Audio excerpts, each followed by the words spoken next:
जय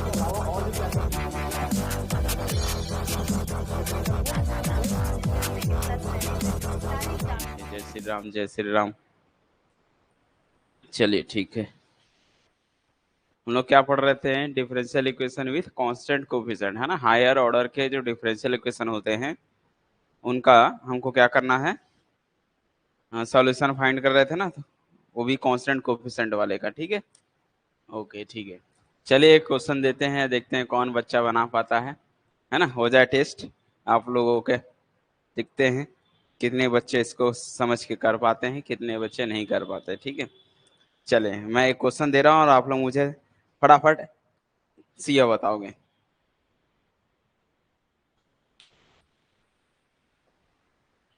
question number 1, find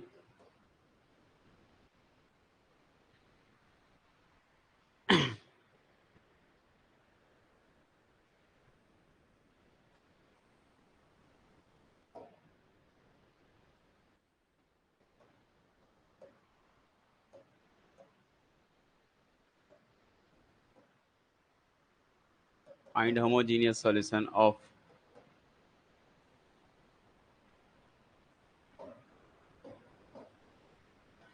4d² plus 16d minus 9y equal 0। चलिए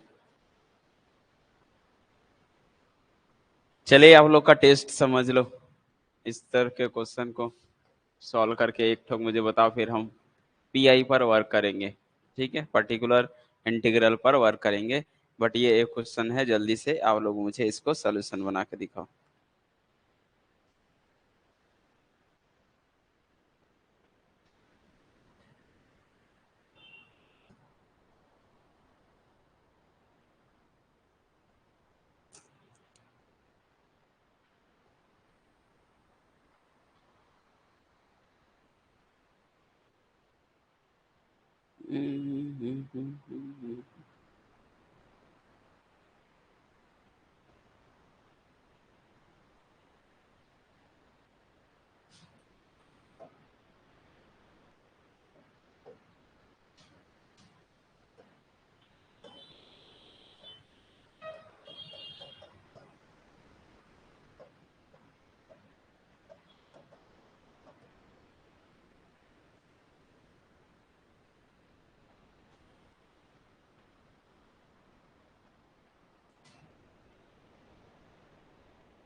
जल्दी से इसका सॉल्यूशन बताइए, तब तक मैं आप लोग को प्रैक्टिस के क्वेश्चन दे देता हूँ। इतने सारे प्रैक्टिस आप लोग कर लोगे, ठीक है।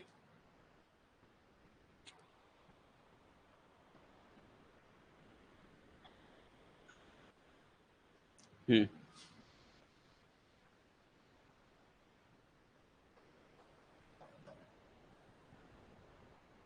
टी³ प्लस 2t², 2 है ना ये, माइनस 15d टाइम्स बाहर y equal 0। Second question, d³ plus d² minus d minus 1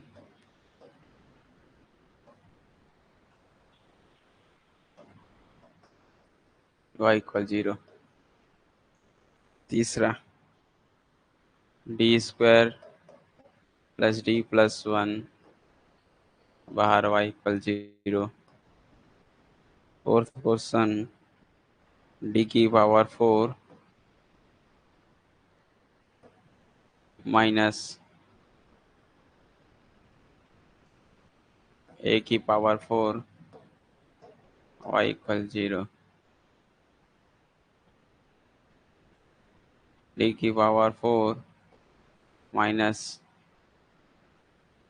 2 की पावर 4 पर y इक्वल 0। 6। कितना आया है? एक बच्चे ने जवाब दिया है C1 e⁻1/2x प्लस C2 में माइनस का 9/2x। ओके, चलिए देखते हैं इसका सॉल्यूशन क्या है।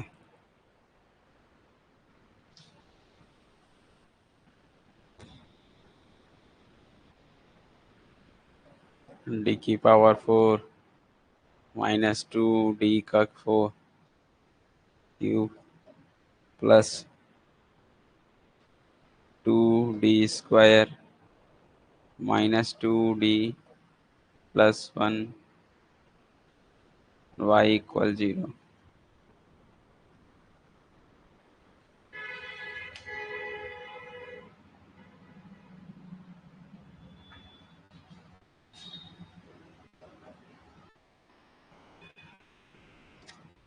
7 D² -5D plus 6 y equal 0।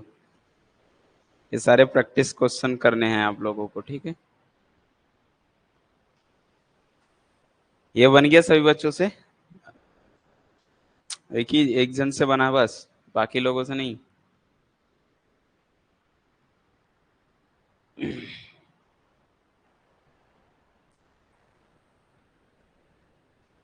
चलो मैं बता देता हूँ इसका सॉल्यूशन क्या होगा। इस तरह के क्वेश्चन को d की वैल्यू निकालनी है तो 4m² प्लस 16m -9 इक्वल 0 करते हैं। This is called axillary equation. उसके बाद यहाँ से निकालना है तो ये जो है इसका मल्टीप्लाई किया जाता है इससे। 4 इंटू 9, 9 4 जा 36, 36 को, और 9 इंटू 4 36 होता है, 9 और 4 13 होता है। तो ऐड करने पे 16 तो नहीं आएगा। तो फिर क्या कर सकते हैं अपन इसको किस फॉर्म में तोड़े? 8 और 4, 8 चौक 32। हाँ, 8 के टेबल में नहीं होगा। 9 4 जा, ठीक है। और क्या लिखे हो? m की वैल्यू 1/2 और ओके, ठीक है। मैं चेक कर लूँ एक बार।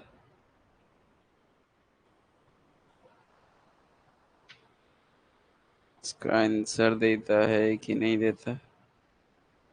नहीं, थोड़ा सा रॉन्ग लाए हो।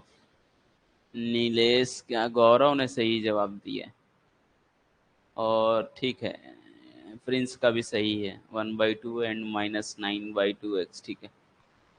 नितेश का भी सही है, ठीक है। ओके, ठीक है, कोई दिक्कत नहीं है। तो इसको अपन कैसे तोड़ सकते हैं बताओ?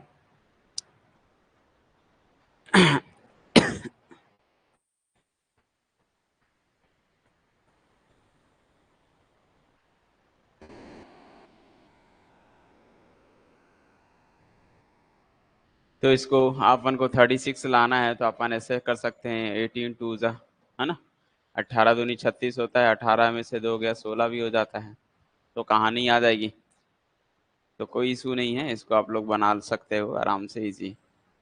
ये जो बनेगा 4m² प्लस लाना है तो 18 लिखोगे, 18m -2m हो गया, 16m माइनस का 9 इक्वल 0। यहाँ से 4 कॉमन लोगे, 4 तो नहीं निकलेगा, 2 निकलेगा, 2m। तो 2, एक m बच गया, प्लस 2 9 जा 18m, -1 कॉमन ले लोगे तो 2m माइनस प्लस 9 इक्वल 0। यहाँ से 2m, क्या बचा? 2m प्लस 9 और एक तो 2m -1। तो यहाँ से m की वैल्यू माइनस का 9/2, यहाँ से 1/2। देयरफॉर y ही सी एफ बनेगा और y इक्वल टू ही सी एफ होगा, और सी एफ की वैल्यू हो जाएगी C1 e⁻में 1/2x plus C2 e to the power में माइनस का 9/2x। चले ठीक है, ठीक है, तो क्लियर हो गया।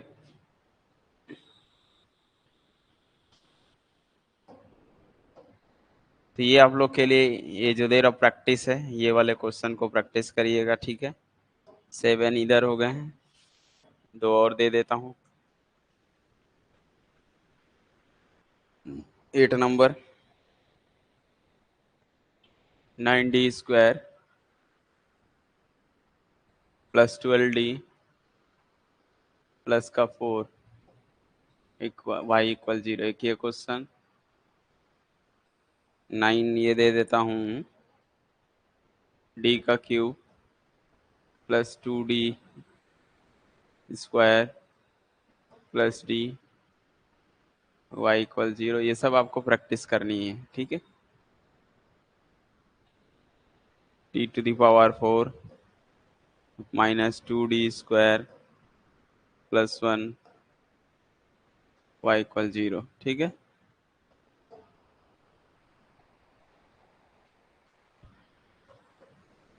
d का क्यूब प्लस 1 y इक्वल 0।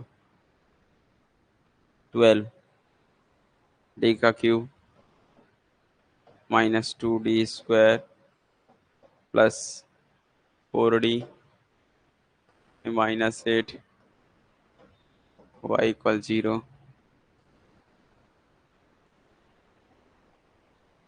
इतने प्रैक्टिस कर लोगे। 13 d का cube minus 3d plus 2 times बाहर y equal 0। 14 4d² minus 1 to y equal 0। 15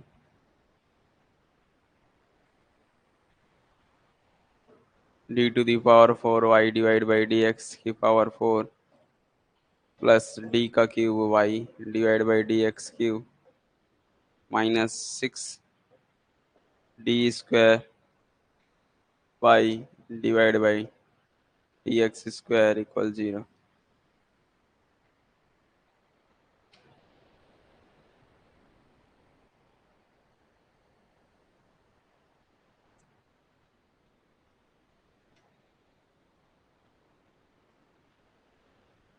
हो जाएगा इतने सारे, क्लियर है।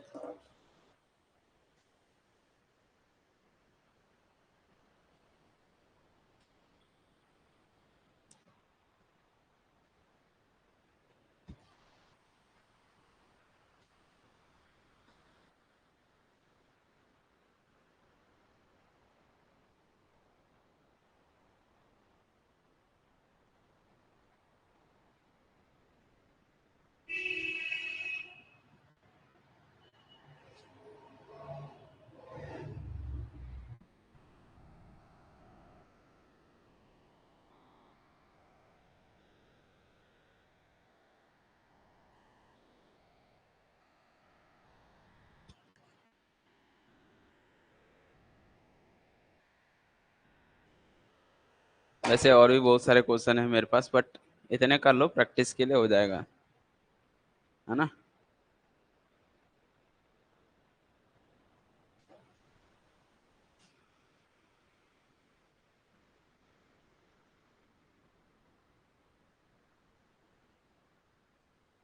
नोट कर लो जल्दी से, फिर स्टार्ट करते हैं क्या, पीआई, ठीक है।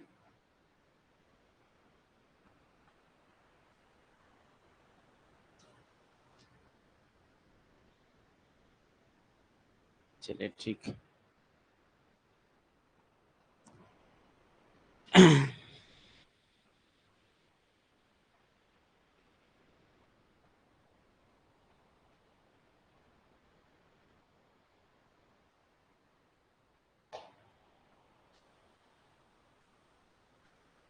चलिए ठीक है, स्टार्ट करें। पीआई, तो पीआई के लिए राइट साइड का होना जरूरी है। ठीक है, नोट कर लो, और 1 मिनट का समय है, नोट कर लो। फिर हम लोग स्टार्ट करते हैं क्या, पर्टिकुलर इंटीग्रल। ठीक है,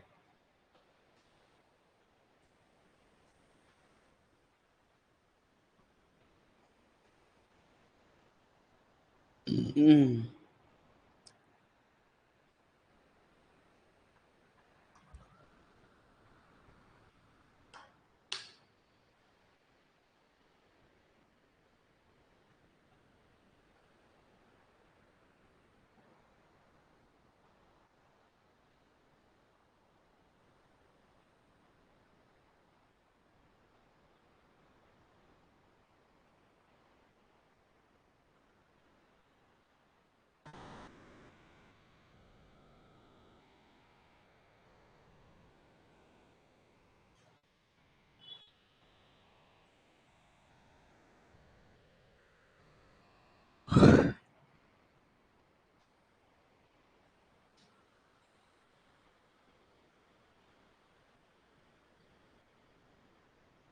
हो गया सभी का। चलिए स्टार्ट करते हैं। क्या, पर्टिकुलर इंटीग्रल। ठीक है, P I,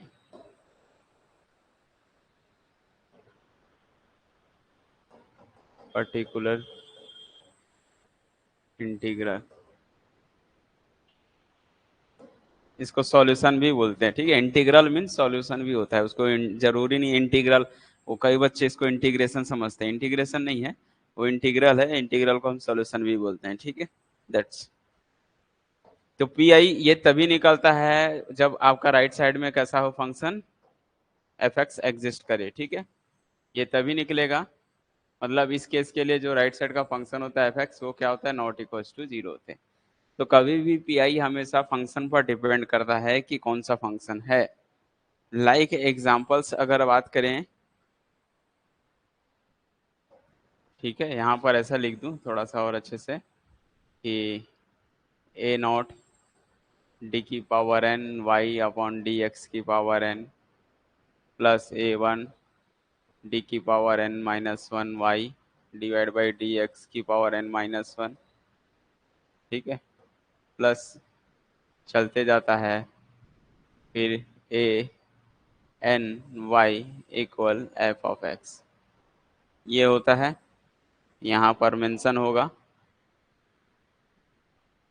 where f of x is not equal to zero, ऐसा।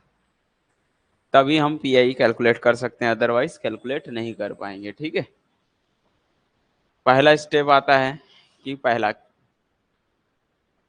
फर्स्ट इसमें भी बहुत सारे फंक्शन होते हैं। मान लीजिए फंक्शन आपका राइट साइड का, इफ एफ ऑफ एक्स जो है एक्सपोनेंशियल फंक्शन हो जाए, a to the power alpha x. ठीक है, इस फॉर्म में अगर आपको दिख रहा है तो क्या करना है।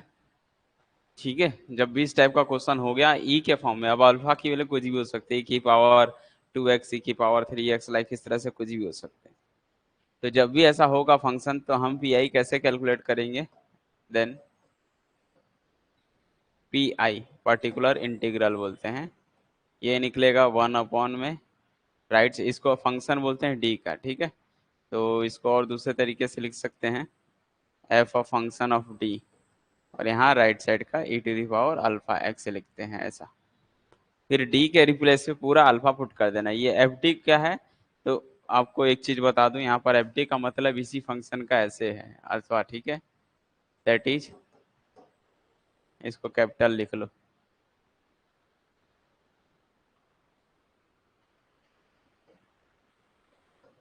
या इस चीज को पूरे को फंक्शन बोलते हैं, फंक्शन ऑफ डी।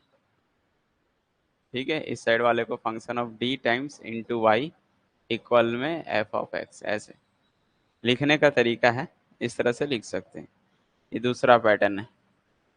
इस साइड में पूरा डी वाला होता है ना, D square D Q D, इसलिए इस साइड को हम लोग फंक्शन ऑफ डी बोलते हैं, इंटू वाई बराबर एफ एक्स होता है। तो पी आई निकालने के लिए 1/, ये पूरा लिखना है, वाई को छोड़ के एफ ऑफ डी लिखना है, इंटू में राइट साइड का एफ एक्स, यहाँ पर एफ एक्स की वैल्यू लिख देनी है, और एफ एक्स क्या है, e to the power alpha x है, तो ये लिख दिए। नेक्स्ट स्टेप क्या होता है कि हमको यहाँ पर अल्फा को पुट कर देना है यहाँ पर, बस कुछ नहीं। 1/f(d) के जगह अल्फा डाल देना है, ये वैसे ही रहेगा, इसमें नो चेंज ऐसा, और यही आपका आंसर होगा। लेकिन ये ध्यान देना है कि कभी भी अल्फा पुट कर रहे हो तो यहाँ पर मेंशन होगा कि एफ ऑफ अल्फा पुट करने पर आंसर 0 नहीं आना चाहिए। पता चला 0 आ गया, इसका मतलब ये कहता है कि अल्फा इसको सेटिस्फाई नहीं करना चाहिए। सेटिस्फाई नहीं करेगा मतलब अल्फा की वैल्यू m से नहीं मैच करनी, यानी अल्फा जो है, जो एक्सिलरी इक्वेशन है उसका रूट से नहीं होना चाहिए। अगर एक्सिलरी इक्वेशन का रूट नहीं है तभी ये होगा, ठीक है। हो सकता है कि कभी कभी मैच कर जाएगा, यहाँ पर 2x लिखा हुआ है और आपने m की वैल्यू निकाली है, वहां से भी m की वैल्यू 2 दिख रही है, तो वो रूट्स एग्जिस्ट हो जाएंगे, तो वो रूट्स नहीं होना चाहिए, ठीक है। मतलब नीचे वाला 0 नहीं बनना चाहिए, कहने का मतलब ये है। अच्छा, दूसरा केस, अगर 0 बन गया तो क्या करेंगे इस केस के लिए? तो कोई दिक्कत नहीं है। इफ, इसमें भी फिर case, if f of alpha आपका क्या हो जा रहा है, 0 हो जा रहा है, देन इस केस में क्या करते हैं, जो पी आई होता है वो पी आई में एक्स से गुणा करते हैं, नीचे वाले में डेरिवेटिव कर देते हैं, एफ डैश डी कर देते हैं, ठीक है। सिंपली उसका जो है डेरिवेटिव एक्स से मल्टीप्लाई करते हैं और उसका,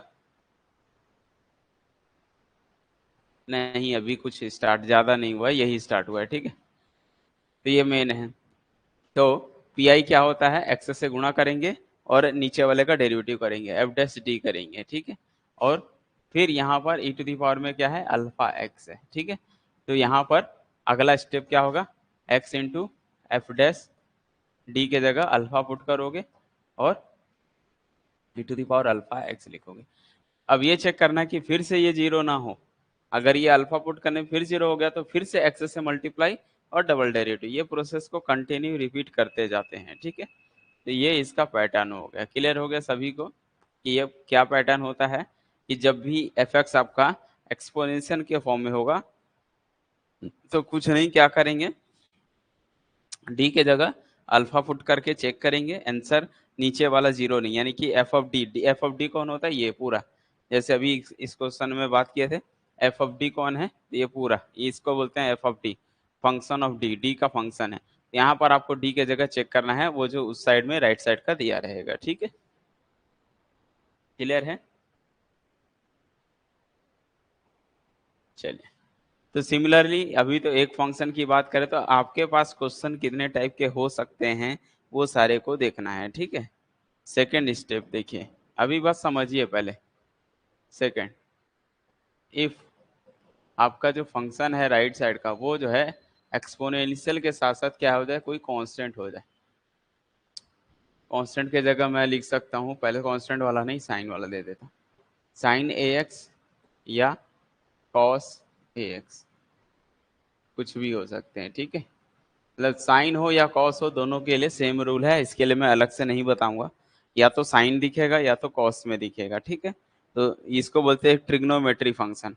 तो अगर अभी जो बताया ये कौन सा था, ये था एक्सपोनेंशियल फंक्शन। अगर आपका जो राइट साइड में दिख रहा है उधर आपका एक्सपोनेंशियल है, एफ एक्स जो है ई की पावर के फॉर्म में है, एक्सपोनेंशियल होगा तो ये प्रोसेस करना है।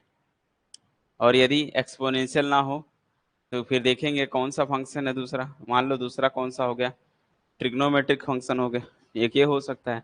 तो इस केस के लिए भी पी आई कैसे कैलकुलेट करेंगे देखते जाओ। पी आई बराबर लिखोगे 1/, इधर का जो पूरा राइट साइड का जो फंक्शन होता है डी वाला वो उतारना है, इनटू में इस साइड का उतारना है एफ एक्स। और एफ एक्स क्या है आपका, साइन हो सकता है या कॉस हो सकता है, दोनों में से कुछ भी हो सकता है ना। तो मान लो मैं साइन ले लिया, साइन ए एक्स दिख रहा है, अब एक की जगह 2x हो सकता है, साइन 3x हो सकता है, इस तरह से कुछ भी हो सकते हैं। तो आपको यहाँ पर आपको ये चीजें देखनी है कि ये फंक्शन में जहां जहां डी स्क्वायर वाले हैं, मतलब इसको अच्छे से नोट डाउन करोगे, ये जो फंक्शन होता है इसमें डी स्क्वायर वाला भी दिखाई देगा, डी वाला भी दिखाई देगा। तो जहां डी स्क्वायर होता है ये वहीं पर अलाउ होता है रखने की, यानी कि साइन वाला रूल यही होता है कि जहां जहां डी स्क्वायर दिख रहा है वहां वहां पुट करना है क्या, ए स्क्वायर। और डी के जगह नहीं रख सकते, कांस्टेंट के जगह नहीं रख सकते, और साइन ए एक्स अपने जगह रहेगा ऐसा। और एक चीज और मैं यहाँ पर भूल गया, क्या, माइनस भी लगाना है, माइनस लगा के ऐसे,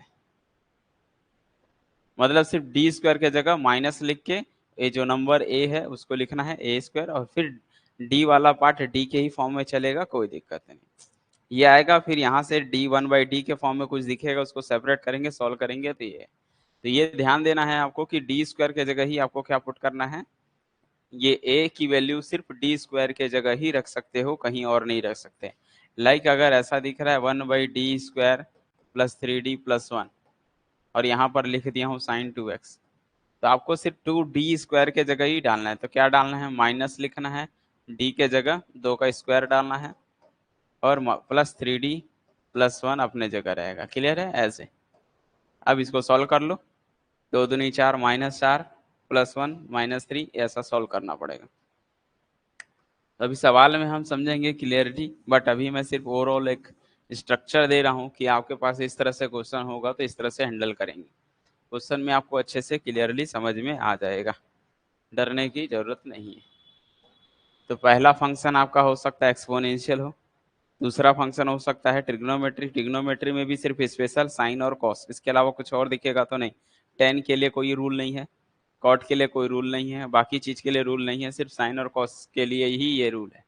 इनफैक्ट अगर सामने वाले ने 10 दे रहा है तो 10 को हम एक्सपोनेंशियल में कन्वर्ट करना सीखेंगे, वहां से बना सकते हो। ठीक है, सभी क्वेश्चन को कन्वर्ट कर सकते हो। साइन आया तो कॉसेक आया तो कॉसेक को 1/sin लिख सकते हैं, फिर वो बाकी चीजें कन्वर्ट हो जाती है। ठीक है, तीसरा हो सकता है कि जो राइट साइड का फंक्शन होगा वो जो है किस फॉर्म में हो, एल्जेब्रा के फॉर्म में हो। कैसा हो, एल्जेब्रा। एल्जेब्रा मीन्स आपका जैसे x², x का क्यूब, ठीक है, इस टाइप से क्वेश्चन दिखाई देते हैं, है ना, कोई पॉलिनोमियल टाइप के। तो इस तरह की x⁵ लाइक इस तरह की चीजें जो होती हैं वो एल्जेब्रा में काउंट होता है, सिर्फ x दिखाई देगा, इसके लिए अलग रूल है। तो इस केस के लिए क्या बोलता है, अगर ऐसा है तो पी आई कैसे निकलेगा, पी आई की वैल्यू 1/फंक्शन ऑफ जो भी डी का होता है, यहाँ पर आपका क्या हो जाएगा, ये एफ एक्स आ जाएगा। तो इस केस के लिए क्या करना पड़ता है, इसको ऊपर उठाना पड़ता है। तो एफ ऑफ डी का इनवर्स लगेगा, इनटू में एफ एक्स लगेगा। ठीक है, और यहाँ से हम इसको बाइनोमियल एक्सपांसन करेंगे। ठीक है, तो यहाँ से हम इसको फिर क्या करेंगे, बाइनोमियल, बाइनोमियल थ्रू क्या करोगे, बाइनोमियल एक्सपांड करेंगे, उसके बाद सॉल्व करना, फिर अंदर मल्टीप्लाई करके सॉल्व करेंगे। ठीक है, अब बाइनोमियल एक्सपांसन आपको पता होना चाहिए कि क्या होता है बाइनोमियल एक्सपांसन। यहाँ पर कोशिश ये करना है कि आपको जैसे ये सिखा देता हूँ, 1+x की पावर में 1 माइनस,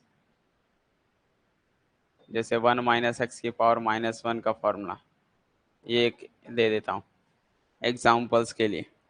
तो ये कुछ बाइनोमियल एक्सपांसन आपको याद रखने हैं। ठीक है, तो 1 - x की पावर -1 दिखती है, इसका फॉर्मूला होता है 1+x plus x² plus x का क्यूब प्लस एंड सोने से बढ़ते जाता है। This is called binomial expansion of 1 - x की पावर -1 का। सिमिलरली ऐसे ही ये भी हो सकता है, 1 यहाँ प्लस दे दे, यहाँ पावर -1 दे दे। तो जब भी एक प्लस एक माइनस होगा, यानी कि यहाँ माइनस, दोनों माइनस था तो ऑल प्लस थे, ये पॉजिटिव या निगेटिव तो अल्टरनेट आता है, यानी कि यही चीज आएगा 1 - x plus x² minus x का क्यूब प्लस x की पावर 4 माइनस, ऐसे चलते चले जाते हैं। तो ये बाइनोमियल एक्सपांसन आपको याद रखने हैं।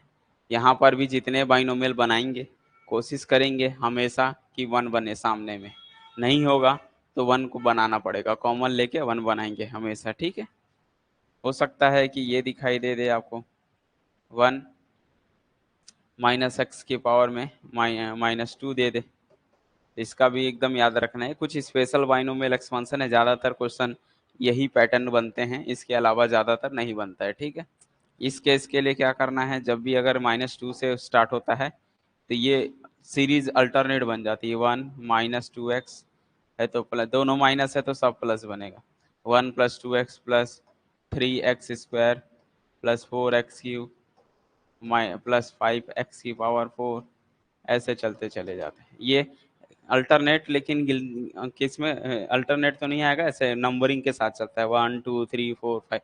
अगर 2 से स्टार्ट होता है तो 1 से स्टार्ट होता है, इसलिए कोई फर्क नहीं पड़ता है। 2 से स्टार्ट होता है तो 2 से 2 3 4 5 लाइक ऐसे बढ़ते चले जाता है। तो ये जो है बाइनोमियल एक्सपांशन होता है, और यही चीज अगर यहाँ प्लस दे दें। अब कई बच्चे के दिमाग में आ रहा है सर यहाँ प्लस की जगह अगर यहाँ प्लस दे दे तो मतलब ये ऐसा दे दें 1 - x की पावर में यहाँ पर +1 दे दे। अरे भैया, तो ये +1 देने का मतलब यहाँ पर सिर्फ तो 1 ही है। अब 1 को क्या लिखोगे, इसको क्या एक्सपांसन करोगे, यानी कि 1 - x की हो या 1 प्लस हो, इसकी पावर 1 देने का मतलब क्या होता है, तो यही है ना। इसको बाइनोमियल थोड़ी लगाते हैं। अगर सामने वाले ने 2 दे दिया तो कोई दिक्कत नहीं, a+b का होल स्क्वायर लग जाएगा, है ना। तो कुछ चीजें ऐसी हैं जो आपको खुद समझ में आएगा। ज्यादातर यहाँ पर -1 -2 इस तरह से ही होते हैं, ठीक है। तो ये चीजें जनरली आपको एकदम याद रखना है। तो ज्यादातर क्वेश्चन में यही 3 यूज होता है, इससे ज्यादा यूज नहीं होता है ना। मैक्सिमम क्वेश्चन में आपके 99% क्वेश्चन मतलब समझ लो यही वाला पैटर्न बनेगा, दिस इज इम्पोर्टेंट, ये वेरी इंपॉर्टेंट है। मतलब ज्यादातर क्वेश्चन में हम यही बनाएंगे, 1 - x की पावर -1 ही बनेगा, ठीक है। या फिर ये बन जाएगा, बस इसके अलावा बहुत कम चांस है कि ये सब चीजें बनेगी। चलो कोई नहीं, फिर भी ये जनरल पैटर्न इतने याद रखने हैं आपको।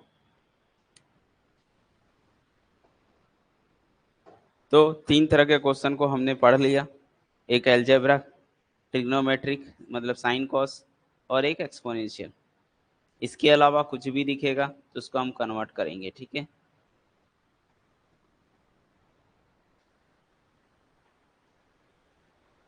अभी तो सिर्फ इतने पे ही काम चलता है, ठीक है।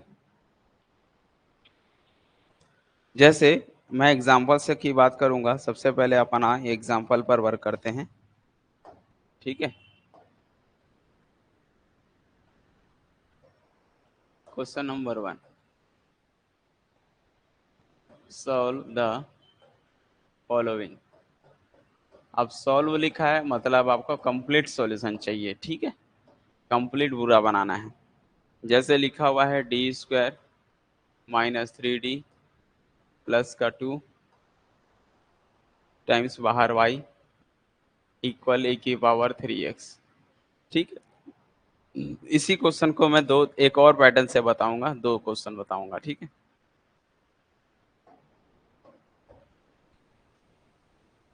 यहां बस बदलूंगा, चलो इसी में ही दे देते हैं, ठीक है। अगले क्वेश्चन में बताना देंगे। चलो देखो, सबसे पहला काम,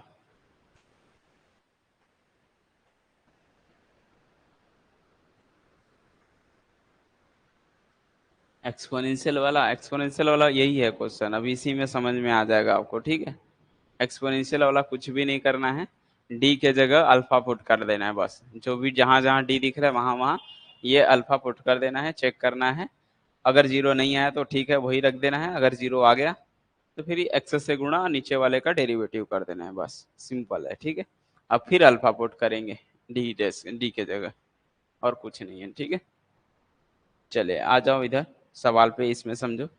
सबसे पहले ये होमोजीनियस है या नॉन होमोजीनियस है, ये बताओ आप लोग, जल्दी बताओ। ये जो है होमोजीनियस है या नॉन होमोजीनियस है, बताइए। तब ना हमको पता होना चाहिए ना, आइडियाज तो होना चाहिए कुछ इस क्वेश्चन के बारे में। क्या है ये, नॉन होमोजीनियस, ठीक है, ओके। तो नॉन होमोजीनियस कैसे पता चला, राइट साइड में कोई ना कोई फंक्शन है, मतलब 0 तो नहीं है, मतलब नॉन होमोजीनियस। अब नॉन होमोजीनियस है तो फंक्शन कौन सा है राइट साइड का, एक्सपोनेंशियल हो गया। ओके, पहला काम होता है इसको सॉल्यूशन निकालना। जब तक आप इसका एक्सिलरी इक्वेशन नहीं निकालोगे तब तक आप नहीं बता पाओगे उसका क्या बनने वाला है। तो सबसे पहले एक्सिलरी इक्वेशन निकालो। एक्सिलरी इक्वेशन ये कहता है कि भैया डी के जगह एम डालो, तो एम का क्यूब -3m प्लस का 2 इक्वल में 0 करते हैं। यहाँ से अच्छे से देखोगे तो ये m² माइनस का 2m माइनस का m प्लस 2 सॉल्व करोगे यही आएगा। m कॉमन लोगे तो ये m - 2 मिलेगा, -1 कॉमन लोगे तो m - 2 बन जाएगा। दोनों साइड से m-2 और एक m-1। फाइनली m की वैल्यू दो ठो मिल गई, 1 और 2। बेटा सुनो मेरी बात को अच्छे से समझो, एग्जाम में जब बनाओगे, गेट के एग्जाम में अगर आता है क्वेश्चन, ठीक है, ओके डन, जब भी एग्जाम में इस टाइप के क्वेश्चन आएंगे तो आपको ये देखना है कि भैया ये जो अल्फा है ये इससे मैच कर रहा है क्या। देखिए ये 1 और 2, इस ये जो फंक्शन है डी का, इसको सेटिस्फाई कौन कर रहा है, 1 और 2, मतलब तीन इसको सेटिस्फाई नहीं कर रहा है। नहीं कर रहा है कैसे पता चल गया मुझे, क्योंकि m की वैल्यू से ये मैच नहीं कर रहा है। m की वैल्यू से मैच नहीं कर रहा है, इस वजह से इसका सॉल्यूशन ये नहीं है। नहीं है तो ये तीन इसको रखोगे, जीरो नहीं होगा तो डायरेक्ट निकल सकता है, ठीक है। बट फिलहाल के लिए जब ये निकाले तो सी एफ भी निकाल लो भाई। और सी एफ क्या होता है, c1 e⁻ में x प्लस c2 e⁻ में 2x बनेगा। सी एफ निकालने के बाद फिर क्या निकालोगे, पी आई निकालोगे। और पी आई का फॉर्मूला होता है 1 by function of D. Function of D मतलब ये डी स्क्वायर माइनस का 3d प्लस का 2 और यहाँ पर e⁻ में 3x। ये अल्फा है, यहाँ रखोगे जीरो होगा ही नहीं। कैसे मुझे पता चल गया, मैं भगवान तो हूँ नहीं, पता ऐसे चल गया भैया। इसको सेटिस्फाई करने के लिए सिर्फ 1 और 2 m के मतलब डी के जगह 1 डालोगे तो जीरो आएगा, डी के जगह 2 डालोगे तो जीरो होगा, इसके अलावा और कोई जी नहीं है। यहाँ पर सामने वाले ने दे दिया है 3, मतलब जीरो होगा ही नहीं, रख दो डायरेक्ट 3। तो 3 का स्क्वायर माइनस 3 गुणा 3 प्लस का 2, और ये वैसे ही रख देना, कोई चेंजेस नहीं करना है। तो 1 बाई कितना आ गया, 9 माइनस 9 प्लस 2 e⁻3x, ये कट गया, ओवरऑल आया 1/2 e⁻3x, जैसा कि एक बच्चे ने जवाब दे दिया था पहले ही। तो अब हमारा मेन सॉल्यूशन कौन होता है, y बराबर होता है C F plus P I, दोनों को जोड़ देना लास्ट में, तो मिल गया y बराबर मिलेगा c1 e⁻ में x प्लस c2 e⁻ में 2x प्लस 1/2 e⁻ में 3x। क्लियर हो गया, आया सबको समझ में। ऐसा कोई भी बच्चा जिसको समझ में ना आया हो तो बताओ,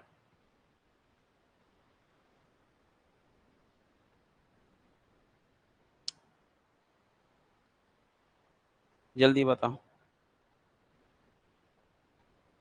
सभी को क्लियर है, यस या नो, कुछ तो बोलो, तब तो आगे बढ़ेंगे हम।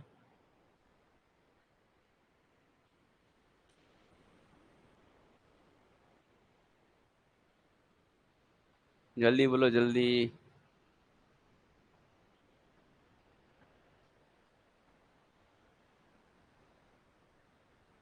ओके, अब यही क्वेश्चन अगर सामने वाले ने ऐसा ना देखे e⁻2x दे देता, मैंने क्या बोला, अगर यहाँ e⁻3x के जगह 2x दे देता तब क्या करते। तो मान लो इसी क्वेश्चन को मैं सेकंड बना के दे देता हूँ, D square minus 3d plus 2, ठीक है। देखो ये तो समझ गए हो भैया, एक बार और सुन लो, ठीक है, अच्छी बात से सुन लो। जब भी क्वेश्चन इस टाइप से आएगा, देखो यहाँ क्या है, e⁻3, हमको राइट साइड से कोई मतलब नहीं है। अभी पहला काम होता है एक्सिलरी इक्वेशन निकालना। एक्सिलरी इक्वेशन होता है, इतने को लेना है, डी के जगह m डालना है, m इस गलती से m क्यों हो गया था, ये m स्क्वायर है, तो m square minus 3m plus 2 बराबर 0, इक्वल करोगे। इसको तोड़ना आना चाहिए, फैक्टराइज करना आना चाहिए कि 2 और m में करेंगे तो आ जाएगा। तो m square minus 2m minus m minus 3m होता है, 2 1 जा 2 भी हो जाता है प्लस में। फिर इसको सॉल्व करोगे तो m कॉमन लोगे, m-2 -1 कॉमन लोगे तो m-2 इक्वल 0 बनेगा। दोनों साइड से m-2 कॉमन है तो बच गया m-1। m की वैल्यू निकल गई 1 और 2, तो CF निकलता है c1 e⁻x c2 e⁻2x। अब राइट साइड में कितना है, e⁻3x, तो तीन जो है इसका, इसमें देखो मैच किया करो, m से 3 मैच कर रहा है क्या, नहीं कर रहा है, नहीं कर रहा है तो 3 इसको सेटिस्फाई नहीं करेगा, मतलब 3 रख सकते हो डायरेक्ट। तो डायरेक्ट क्वेश्चन आएगा, पी आई बराबर निकालोगे 1 बाई पूरा डी वाला फंक्शन लिखो, राइट साइड का लिख लो। उसके बाद क्या करना है आपको, डी के जगह रिप्लेस कर देना है 3 से, 3 से रिप्लेस कर दो, बाकी चीजें वैसी रहेगी, कट के ये आ जाएगा। लास्ट में y equal C F plus P I कर देना है।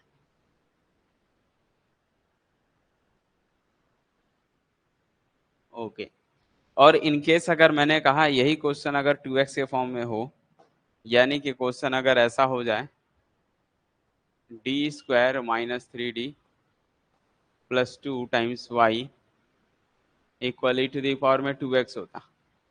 अगर ऐसा होता तो हम यहाँ से मैं बोलूंगा m इसको सॉल्व करके m की वैल्यू कितनी आई थी, m की वैल्यू 1 और 2 आई थी। इसका मतलब दो इसको सेटिस्फाई कर रहा है तो ये भी दो इसको सेटिस्फाई करेगा। मतलब जब हम पी आई निकालेंगे, मैं डायरेक्ट पी आई निकाल रहा हूँ, 1/d² minus 3d plus 2 into e to the power 2x लिखेंगे तो ये दो पुट करोगे तो जीरो हो जा रहा है।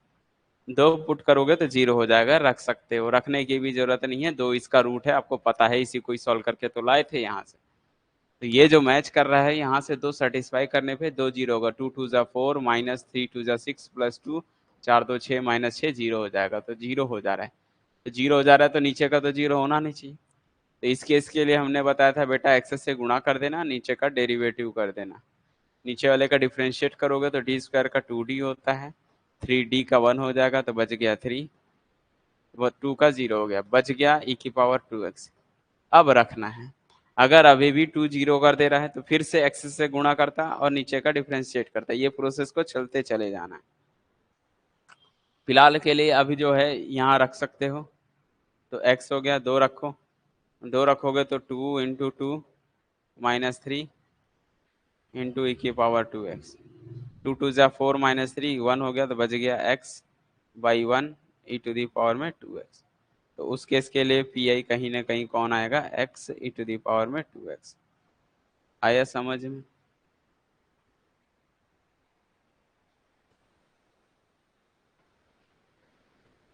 ओके वेरी गुड, ठीक है।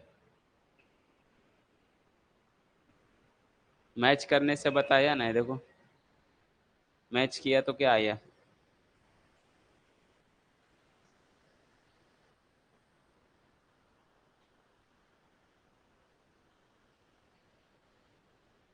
क्या नहीं समझे ये बताओ। यहाँ कितना लिखा हुआ है, दो लिखा हुआ है। कितना लिखा हुआ है, दो लिखा हुआ है। पहले ये बात समझो, यहाँ पर इस लाइन से इतना तो करना कंपलसरी है, यहाँ तक लेकर आओ। वहां क्या लिखा क्वेश्चन ये देखा करो कि ये जो है e की पावर 3x है तो e की power x equal to x है। अभी जो दिया हूँ वो क्या है, e की पावर 2x मैच कर रहा है ना। एक ही चीज को दो बार कैसे लिख सकते हो, पॉसिबल नहीं है, इस वजह से ये रूल बनती है। ये रूल बनने के पीछे यही है। तो यहाँ कितना है, कुछ भी दे कोई दिक्कत नहीं, दिमाग में इतना जोर नहीं लगाना है, सीधा सीधा जो भी दिया हुआ है रख दो। दो रख के देखो, रफ में यहाँ जाओ, दो रखो, कितना मिलेगा, 2 दूनी 4 माइनस 3 × 2 प्लस 2 कितना हो रहा है बच्चों बताओ, हो रहा है कि नहीं जीरो। तो अगले लाइन में इसको ऐसे लिख दूं क्या, 1/0 ई टू दी पावर 2x ऐसा लिख सकते हैं क्या, पॉसिबल है क्या, नहीं ना। तो ये तो नहीं लिख सकते, तो ये नहीं लिख सकते तभी तो ये रूल है। रूल क्या सिखाया अभी, अगर ऐसा हो रहा है तो एक्स से गुणा कर दो और नीचे का डिफ्रेंशिएट कर दो। एक्स से गुणा किया, डिफ्रेंशिएट करोगे तो डी स्क्वायर का कितना होता है 2d, 3d का d का 1 हो गया तो बच गया 3, 2 का 0 खत्म, ये डिफ्रेंशिएट हो गया। और फिर ये वैसे ही है, अब रखना है डी के जगह दो, दो रखोगे तो 2 × 2 -3 e⁻²x, 2 2 जा 4 में इससे 3 गया 1 आ गया, तो x e⁻²x आ गया। समझ में आया गौरव कि नहीं ये बता। बिल्कुल ऐसे ही क्वेश्चन आते हैं, 100% चांस है पूरा क्वेश्चन आने का, इसको मजाक में नहीं लेना है। एग्जाम में आपके सिलेबस में ये क्वेश्चन ही से ही पूछे जाएंगे अगर आएंगे तो, ठीक है। CFPI बोलेगा नहीं, CFPI उसने सॉल्व देगा, चार सॉल्यूशन देगा, चारों में से कौन सा सॉल्यूशन है ये बताना है आपको, देगा। समझ में आई बात।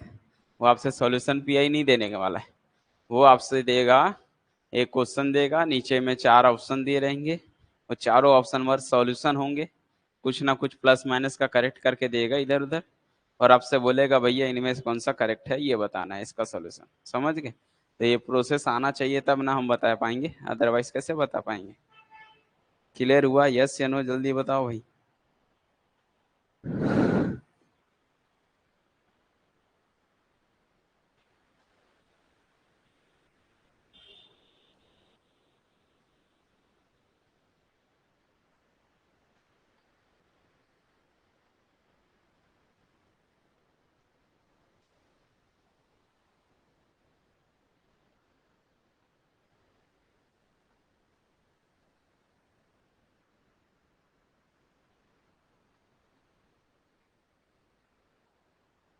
जैसे दे रहा हूँ एक क्वेश्चन, आप बोल रहे हो ना गेट का, क्या बोल रहे हो, इससे क्वेश्चन में हम लोग सी आई प्लस पी आई नहीं करेंगे। क्यों नहीं करेंगे, आपको करना ही है भाई। ठीक है, हर क्वेश्चन में करना है। मैं आपको सिखा रहा था जस्ट एक एग्जांपल कि भैया ये क्वेश्चन और वो क्वेश्चन दोनों सेम है, e की पावर 3x के जगह e की पावर 2x होता तो क्या करते। इसलिए ये मैंने 2x को अलग से सिर्फ इतना ही पोर्शन निकाल के दिया। प्रोसेस वही है, पूरा डिक्टो पहले जैसे किए थे वैसे ही करना है। सिर्फ पी आई मेरे को जरूरत है, इसलिए मैं सिर्फ आपको पी आई ही बताया निकाल कर। ठीक है, सब में करना है।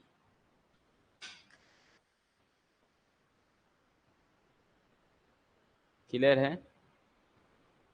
गेट के क्वेश्चन दूं कि नहीं दूं ये बताओ अभी, कि और प्रैक्टिस करोगे अभी। हम्म।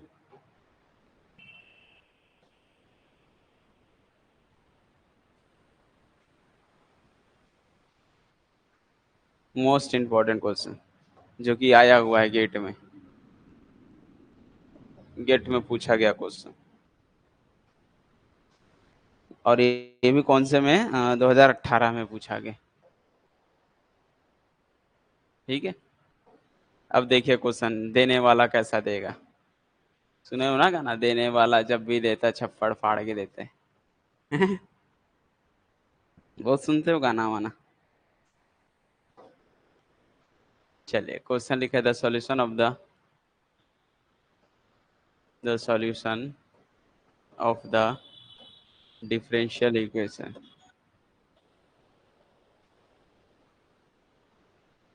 प्रैक्टिस क्वेश्चन बिल्कुल देंगे, टेंशन मत लो आप। पहले एक क्वेश्चन तो ट्राई तो करो।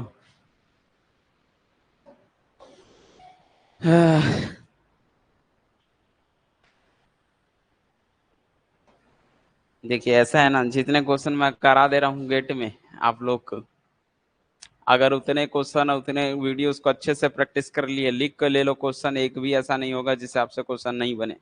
सारे क्वेश्चन अटेंड हो जाएंगे मैथ्स के। ठीक है, और इसके अलावा आपको कुछ और देखने की जरूरत नहीं है ना, ये बुक वो बुक, कितनी सारी दुनिया में बुक आती है, वो सब देखने की जरूरत नहीं है। ठीक है, इतना कर मैं आपको पूरी 10 बुक का मटेरियल कलेक्ट करके एक साथ डिले कर रहा हूँ, आप लोग को दे रहा हूँ, इसे आपके चरणों में दे रहा हूँ। तो आपको बस उसको लेना है और ग्रहण करना है। जरूरत नहीं है बहुत सारी बुक पढ़ने की। समझ गए। Minus d y by d x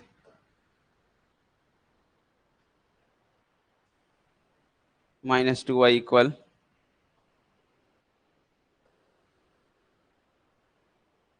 3e की पावर 2x।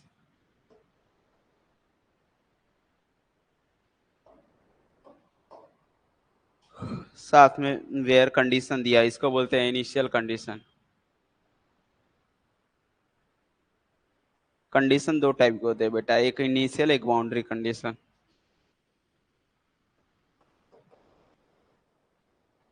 अच्छा मुझे कैसे पता चल गया, अरे सर आप कैसे बता दे रहे हो ये इनिशियल है या बाउंड्री कंडीशन है, कौन बता सकते हैं।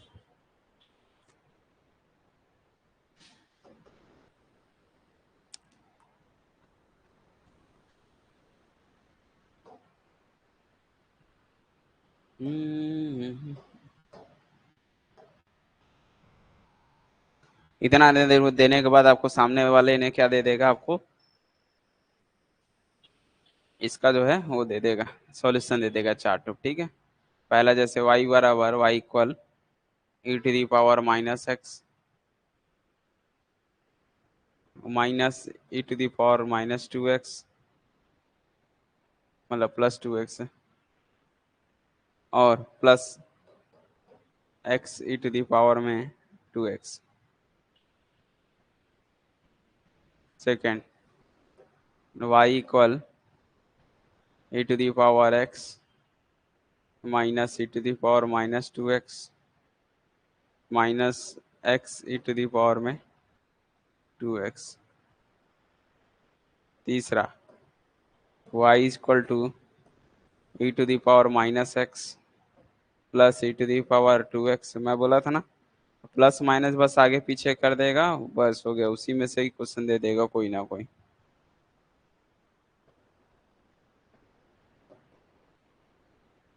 इसका मतलब आपको सॉल्व करना पड़ेगा। आप सोचोगे कि सॉल्व नहीं करने की जरूरत है तो आप गलत फहमी में जी रहे होगे। सॉल्व करना पड़ेगा।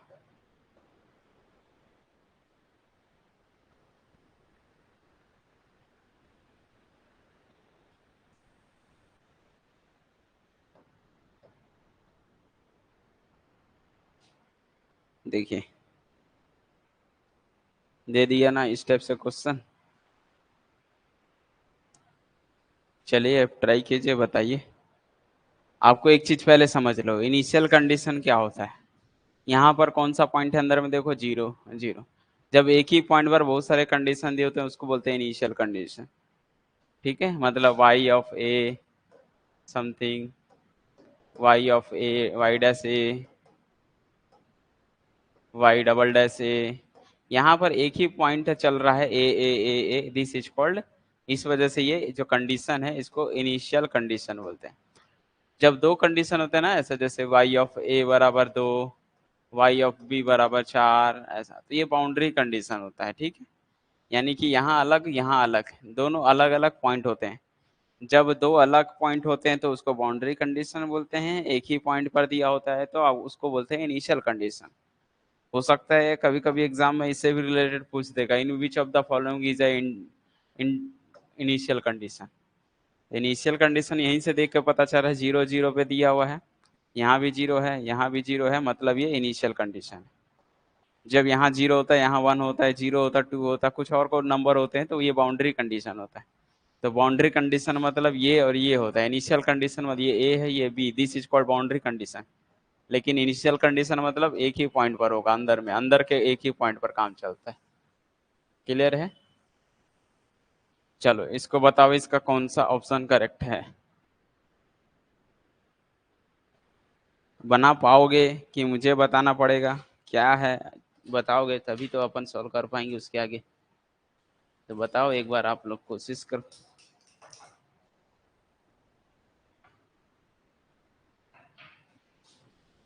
कैसे करना है, क्या करना है?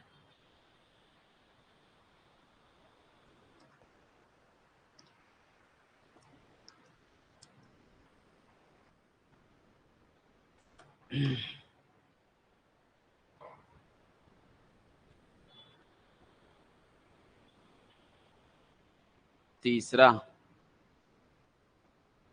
Third, okay. वैसे इसका डिस्कार्ट मेथड भी कर सकते हो चाहो तो।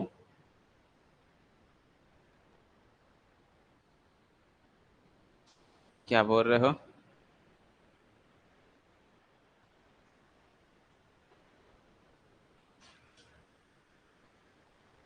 लास्ट में जो सॉल्यूशन आएगा ना बेटा, वाई की वैल्यू, जो वाई की वैल्यू आती है उसमें रखना है। एक्स के जगह जीरो डालो, आंसर वाई जीरो मिलेगा। ठीक है, तो वहां से सी वन और सी टू मिलेगा। ये सी वन और सी टू की वैल्यू के लिए तो दिया हुआ है। फिर एक बार वो जो वाई निकला उसका डेरिवेटिव करो, यानी कि जो वाई इक्वल आता है ना, ऐसा C F plus P I, जो भी आएगा लास्ट में वाई बराबर, इसका आपको यहाँ पर x के जगह आपको क्या पुट करना है, x के जगह जीरो पुट करना है और y के जगह जीरो पुट करना है। जीरो जीरो इक्वल लेके चलोगे तो एक कंडीशन मिलेगी। फिर इसका डेरिवेटिव करोगे, y डैश निकालोगे। फिर इसमें भी x के जगह आपको जीरो पुट करना है, y के डैश के जगह माइनस दो, यानी कि y जगह माइनस दो और x जगह जीरो पुट करनी है। y डैश के जगह दो माइनस दो रखना है, x की जगह जीरो रखना है। फिर सॉल्व करोगे तो एक कंडीशन मिलेगी। इस कंडीशन को सॉल्व करके आपको दो इक्वेशन मिलेगी। दोनों इक्वेशन को सॉल्व करके सिंपलीफाई करके आपको C1 और C2 फाइनली मिल जाएगा। जैसे ही मिल जाएगा तो पता चलेगा कि C1 कौन है, C2 कौन है। कुछ तो करना ही पड़ेगा थोड़ा सा।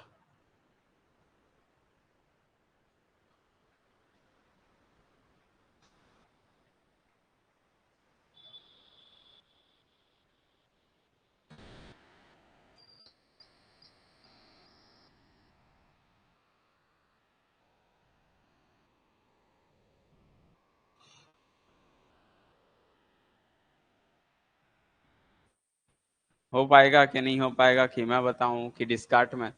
बहुत सारे मेथड से आप इसको सॉल्व कर सकते हो, इतना ज्यादा कठिन नहीं है ये क्वेश्चन। अभी तक एक बच्चे ने तो बता दिया है। ठीक, सबसे पहले चाहो तो अगर नहीं सॉल्व कर पा रहे तो यहीं रख के देखा करो, एक्स के जगह जीरो डालो, वाई का आंसर जीरो मिलना चाहिए। इनमें से देखो कौन सा फॉलो हो रहा है। अगर हो रहा है तो पता चल गया, तो वो तो कम से कम हो सकता है, श्योर तो नहीं है लेकिन हो सकता है ना। देखो यहाँ पर x का मतलब ये बताता है, x ये बताता है y की वैल्यू, तो जब आप x की जगह जीरो पुट करते तो y का आंसर जीरो आना चाहिए।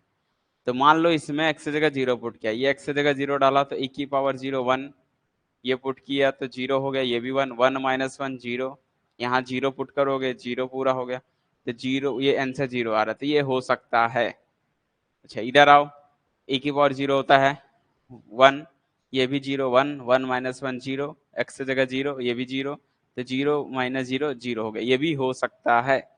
यहाँ हो गए e to the power zero one, e to the power zero one, तो वन प्लस वन टू, और ये जीरो, तो ये टू दे रहा है जबकि आंसर तो जीरो आना चाहिए, तो ये कभी नहीं हो सकता। ये तो पता चल गया ऐसे ही कि ये नहीं हो सकता। क्यों? क्योंकि x की जगह जीरो डालूंगा, ये कंडीशन सेटिस्फाई नहीं कर रही है। x की जगह जीरो डालोगे तो बेटा e की पावर जीरो होती है one, e to the power zero होती है वन, तो यहाँ पर आएगा वन प्लस जीरो आएगा, वन प्लस वन होता है टू, लाना था y की वैल्यू जीरो, यहाँ से पता चल गया ये तो नहीं होगा। यहाँ पुट करोगे तो y पे जरो, e की पावर जीरो वन, e की power zero one, one minus one zero, ये जीरो, ये भी हो सकता है। तो अब एक ऑप्शन बस कट गया इससे, इस चीज से एक ऑप्शन कट गया। अब दूसरा मेथड क्या है, इसका या तो डेरिवेटिव करके फिर करूंगा तो फिर कुछ ना कुछ कटेगा, लेकिन फिर ऐसे में टाइम वेस्ट हो जाएगा। तो हम क्या कर सकते हैं, ऐसे अब नहीं पता चला तो इसको सिंपलीफाई कर लो। इसको सिंपलीफाई करोगे तो क्या दिख रहा है, ये देखो ये एम स्क्वायर है, ये माइनस का एम है, ये माइनस का टू है, इक्वल में जीरो है, ये कहीं ना कहीं m minus one, m square minus two m plus m कर दो, माइनस दो में से एक ही आता है, और दो एकम दो ये भी होता है। यहाँ से एम कॉमन लोगे तो एम माइनस टू मिलेगा, प्लस वन कॉमन लोगे तो एम माइनस टू मिलेगा, दोनों साइड से m निकालोगे तो एम माइनस टू और m plus one equal zero, m की वैल्यू मिल गई माइनस वन यहाँ से और यहाँ से दो, तो सी एफ तो निकल गया कौन सा, c one e to the power minus x plus C two e to the power में टू एक्स। अब चेक कर लो इसमें से कौन सा ऑप्शन है, कुछ कुछ कट जाएंगे। ये माइनस वन टू ये हो सकता है, ये देखो ये वन और माइनस टू है, ये नहीं हो सकता, तो ये खत्म। क्लियर हुआ? कैसे पता चला, यहाँ वन है, यहाँ पावर देखो, यहाँ पर e की पावर माइनस एक्स होना था, यहाँ पर प्लस टू होना था, तो वहां से ये कभी नहीं हो सकता। यहाँ पर भी देखो वन और माइनस टू है, ये भी नहीं हो सकता, कट गया। अब आपके पास बचा ही कौन, एक ही तो बच रहा है, 100% यही होगा। चाहो तो सॉल्व करके देख सकते हो, मतलब ऐसा। क्लियर हो? तो बी नहीं हो पाएगा ना, क्योंकि x की वैल्यू माइनस वन मिलनी चाहिए और y की वैल्यू टू मिलनी चाहिए, तो ये ही ऑप्शन जो है करेक्ट होगा, क्योंकि यहाँ पर वन और माइनस टू है तो गया, वन और माइनस टू गया, तो ये गया, ये वाला तो इससे कट गया था। तो इतने से ही मेरा काम बन गया, आगे मुझे जाने की जरूरत नहीं है। सॉल्व क्योंकि करा, टाइम लगेगा, गेट के एग्जाम में हम सॉल्व करने बैठेंगे तो बहुत टाइम लगेगा। इसको लॉजिकली कुछ करना है, समझना है कि भैया ये, फिर भी मैं इस क्वेश्चन का अगर आपको सोल्यूशन बताऊं तो देखो कितना लंबा बनेगा भी। अब पी निकालोगे, पी की वैल्यू मिलेगी, ऐसे में जाओगे ना तो बहुत टाइम लगेगा, इस मेहनत से करोगे ना, इसको बोलते हैं हार्ड, कौन सा हार्ड वर्क बोलते हैं इसको, आप हार्ड वर्क कर रहे हो, ठीक है, दिमाग वाला वर्क नहीं कर रहे, अभी मेंटली वर्क नहीं कर रहे हो, ठीक है, मेहनत कर रहे हो आप। यहाँ पर क्या करेंगे, d square minus d minus d square minus d minus two, और राइट साइड का फंक्शन क्या है, three e to the power में टू एक्स है। जाहिर सी बात है, देखो यहाँ भी टू एम की वजह से ये टू से टू मैच करेगा, तो ऐसे क्वेश्चन के लिए हम क्या करेंगे, दो रखने पे जीरो मिलेगा, दो दूनी चार और दो दो चार, चार माइनस चार जीरो हो जाएगा। तो इसके लिए रूल क्या सिखाया था बेटा, एक्स से गुणा कर दो, नीचे का डिफ्रेंशिएट कर दो 2d माइनस 1, ठीक है। और 3e में कितना है 2x। अब 2 पुट करोगे तो कितना मिलेगा, 3 2 2 जा 4 माइनस 1 3, कितना आएगा यहाँ से x by 3 into 3e2x, 3 3 cut गया, क्या मिला x e3x। क्लियर हो गया। यहाँ से 3 नीचे आया, 2 पुट करोगे ना, 2 2 2 जा 4, 4 माइनस 1 हो गया 3, क्लियर है। 2 माइनस ये 2x, तो 2 2 जा 4 माइनस 1 3 3 3 कैंसल होगा और x e 2x होगा।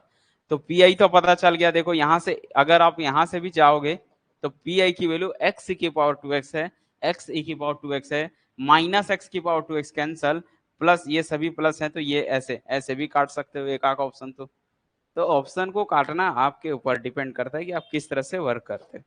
फिर भी अभी देखो अभी सॉल्व नहीं हुआ है बेटा, y इक्वल क्या होती है CF प्लस पी। वैसे मैं सॉल्यूशन वैसे ही बता दिया, ये मैं एक जेनविक सॉल्यूशन बताता हूँ। जेनविक सॉल्यूशन यही होता है। CF क्या था, C1 e minus x plus C2 e 2x, और पी की वैल्यू की अपन निकाले थे x e 2x था। क्लियर है। तो ये जो सॉल्यूशन आया अभी सॉल्यूशन नहीं हुआ है बेटा, अभी हमको यहाँ से वाई डैश भी निकाल लेना है क्योंकि क्वेश्चन में वाई डैश पे दिया हुआ है। वाई डैश मतलब इसका डेरिवेटिव करोगे तो ये क्या होगा, C1 ही रहेगा, a की power minus x, power minus x होता है, इसका अलग से करूंगा तो -1 आएगा, तो ये माइनस हो जाएगा। यहाँ से C2 का C2 ही होगा, e की पावर 2x का e की पावर 2x होता है, 2x का अलग से करेंगे तो 2 आ जाएगा। यहाँ पर इनटू वाला लगेगा, प्रोडक्ट रूल लगेगा भाई, यहाँ पर डेरिवेटिव प्रोडक्ट रूल लगेगा। देखिए इस मेथड से जाओगे, मैंने कहा ना जेनविक मेथड जाओगे तो आपको लॉन्ग समय लग जाएंगे, ठीक है। यहाँ पर प्रोडक्ट रूल लगाओगे, पहला बाहर, इसका डेरिवेटिव करोगे तो e की पावर 2x है, e की पावर 2x होता है, अलग से 2 आ जाएगा, प्लस x का होता है 1, बच गया e में 2x, ये बाहर हो गया, x का 1 हो गया। ये दोनों हमारे लिए इक्वेशन बनता है A, ये इक्वेशन बनता है B। अब हम क्या पुट करेंगे, इनिशियल कंडीशन। इनिशियल कंडीशन पहला क्या था, y ऑफ 0 बराबर इक्वल में 0 था। इसका मतलब ये होता है बेटा x के जगह 0 डालना है और y के जगह भी 0 ही डालना है। तो x और y वाला कौन सा है, ये y के जगह डालो 0 इक्वल लिख दो फ्रॉम इक्वेशन 1 से। मैं ये जेनविक सॉल्यूशन बता रहा हूँ, घबराना नहीं, बोलना ये नहीं कि सर क्या बताए जा रहे हो। समीकरण 1 में इस इक्वेशन में जाओगे, y के जगह 0 डालोगे और x के जगह 0 डालोगे तो C1 बचेगा, e 0 होता है 1, प्लस C2 e होता है 0, तो 1 बच गया C2, और यहाँ से ये 0 x की जगह 0 डालोगे पूरा 0 हो गया। तो मैंने कहा था यहाँ से एक इक्वेशन मिलेगा C1 प्लस C2 बराबर 0। ये अभी एक कंडीशन डाला, फिर दूसरा कंडीशन डालोगे सेकेंड, y डैश 0 बराबर था -2। इसका मतलब होता है x के जगह तो 0 ही डालना है, लेकिन y डैश के जगह -2 डालना है। कितना आराम से समझा रहा हूँ, इतना धीरे धीरे समझा रहा हूँ कि आप लोगों को समझ में आ जाना चाहिए, ठीक है। y डैश वाला कौन सा है, ये वाला इक्वेशन कौन सा है, equation number B. From equation number B में जाएंगे। ये मत सोचना कि इसी मेथड से एग्जाम में करना है, इस मेथड से करने बैठोगे टाइम लगेगा, डिस्कार्ट मेथड करोगे काट के पहले ही बना देना, ठीक है। ये सिर्फ समझा रहा हूँ। y डैश के जगह डाला -2 इक्वल में गया, -C1 लिखा है, x के जगह डालोगे बेटा e की पावर 0 का मतलब होता है 1, ठीक है। तो यहां से मिल गया 1, बच गया प्लस का 2C2, ये 0 हो गया, ये हो गया प्लस का 1। उसके बाद ये +1 इधर आएगा -1, तो ये हो जाएगा -3 बन जाएगा। यहाँ से मिलेगा -C1 प्लस 2C2 मिलेगा। अगर आप यहाँ से थोड़ा सा अच्छे से दिमाग लगाओगे तो आप C2 को निकाल सकते हो, C2 के जगह में -C1 लिख सकते हो। C2 बराबर इधर जाएगा -C1। तो ये जो C2 आया है, C2 के जगह -C1 डाल दें, -C1 +2, C2 के जगह -C1 डाल दिया, -3 इक्वल -C1 -2C1, ये हो चुका -3C1। यहाँ से -3 कट गया, 1 बराबर C1। तो C1 की वैल्यू 1 आ गई। जैसे ही C1 की वैल्यू 1 आ गई, ला के यहाँ रखा तो C2 का मान -1 मिल गया, C2 का मान -1 मिल गया। तो जब C1 और C2 मिल गया तो हम ला के रख देंगे इक्वेशन नंबर ए में। तो फ्रॉम इक्वेशन 1 में जाओगे तो ये आपका मेन सॉल्यूशन हो जाएगा। फ्रॉम इक्वेशन ए ही हमारा मेन सॉल्यूशन है। वो y बराबर देगा, C1 के जगह 1 डालना है, C2 के जगह -1 डालना है। C1 के जगह 1 डाला तो ये बनेगा e⁻−x, C2 के जगह डाला माइनस में तो -e⁻2x, बाकी चीजें x e⁻2x। और ये आपका मेन सॉल्यूशन हो गया। और ये आपको मैच कर लेना है कि क्या ये इक्वेशन कोई ना कोई ऑप्शन में मैच कर रहा है कि नहीं कर रहा है।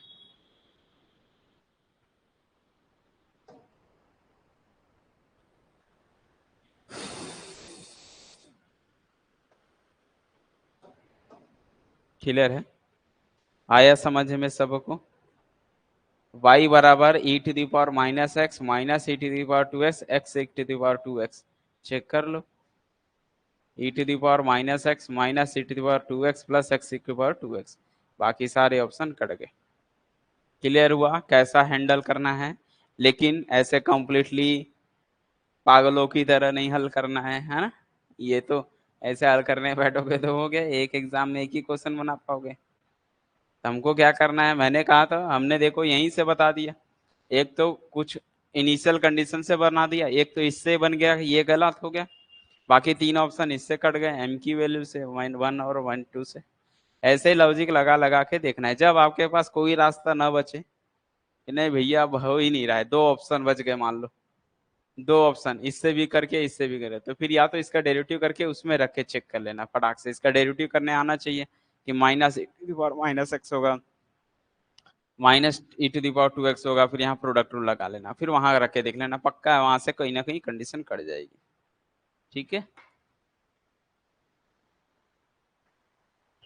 पीआई निकालने का कोई दूसरा ट्रिक नहीं है, ओनली यही एक ही ट्रिक है। ये तो जनरल मेथड हो गया ना इसको, ये तो इतना सिंपल है, इसमें क्या दिक्कत है, छोटा सा तो पीआई है। हुँ? इसमें क्या चाहिए आपको पीआई में?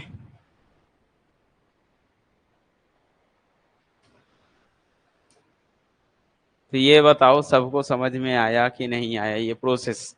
ये लॉन्ग प्रोसेस है, लेकिन एग्जैक्ट आप एकदम एग्जैक्ट आंसर की ओर मिल जाओगे। लेकिन गेट ये कहता है या कॉम्पिटिटिव एग्जाम ये कहता है कि हमको ऐसा मेथड नहीं चाहिए, हमको ऐसे भी मेथड एक सोचने हैं दिमाग में कि डायरेक्ट हम विदाउट सॉल्व किए उस आंसर तक पहुंच पाए, है ना? यही तो होता है एग्जाम। और अगर आपको इस मेथड के थ्रू जाना है तो इसको मेथड को हमने M1 M2 वगैरह में पढ़ते हैं, वहां पर हमको ये सच चीजें आनी चाहिए।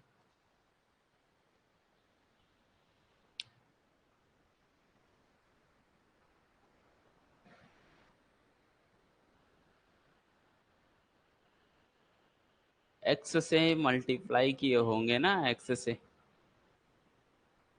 जीरो हो गया होगा ना यहाँ पर। दो रखे रखो बेटा, दो रखे देखो जीरो हो जा रहा है। हमको बताना नहीं है कि सर दो रखने पे जीरो हो जा रहा है, ये अपने मन में रखना है कि दो रखा, दो दूनी चार, -2 तो 4 - 4 जीरो हो जा रहा है। जीरो हो जा रहा है तो भैया एक्स से गुणा कर दो, नीचे वाले का डेरिवेटिव कर दो। ठीक है, डिफ्रेंशिएट किया हूँ, d² का 2d, d का 1, दो का 0, फिर रखना है।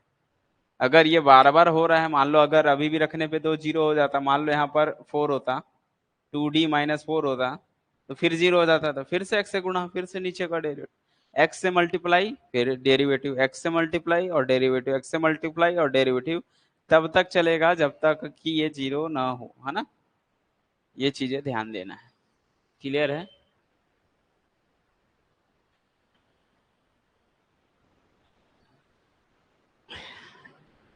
समझ में आया कि नहीं आया?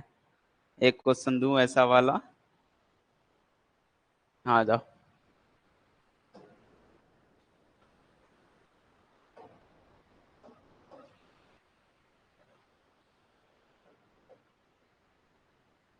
मान लो ये दे दिया सामने वाले ने,